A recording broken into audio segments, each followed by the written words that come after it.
Gas, pwede rin kaya akong tulungan ng innocent agent si Beth? Ha? Pagkatapos akong gasahin ng inosente walang angkat na Ginoo na yan? Alaman nga ng mga ingano ang ginawa ng mga dilyon kung saan gagawin nila ang lahat. Mabura lang sa isipan ng mga tao ang masamang ginawa nitong si Ino. Dito nga ay galit na galit itong si Trixie. Pinagmumukha kasi nilang inosente itong si Ino kung saan hindi naman talaga. Kaya naman hindi to makakapigil at pupuntahan nga ang naturang programa. Balit bago pa man ang pangyayaring iyon ay kinumpronta ni Patricia.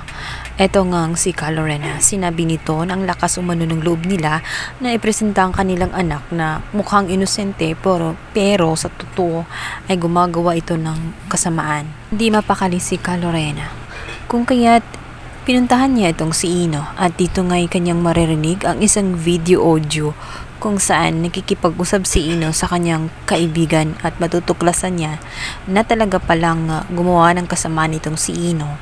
Buong akala niya, inosente ang kanyang anak. Natuklasan din nitong si Attorney Constantino paglapit pa lang niya dito.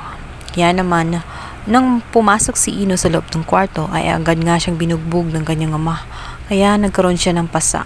Kaya naman, pagdating agad ni Lelet ay nagulat siya dahil ang mukha nga ni Ino ay puro pasa. Nagtanong siya, subalit hindi sumagot itong si Ino. Tinext siya ng kanyang ama na huwag magsalita at mag-usap muna sila.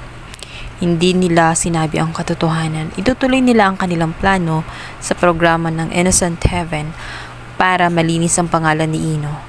At kahit alam na ng mag-asawa ang totoo, ay itutuloy pa rin.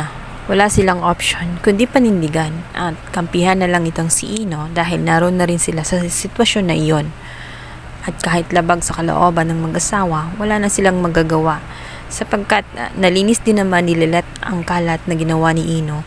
Subalit hindi naman siya tatantanan nitong si Trixie. At tapos ngang makita ni Trixie ang salaysay nga nitong si Ino ay bigla siyang lilitaw at ipapahiya itong si Ino. Ang lakas umano ng loob niya na gawin ang mga bagay na iyon.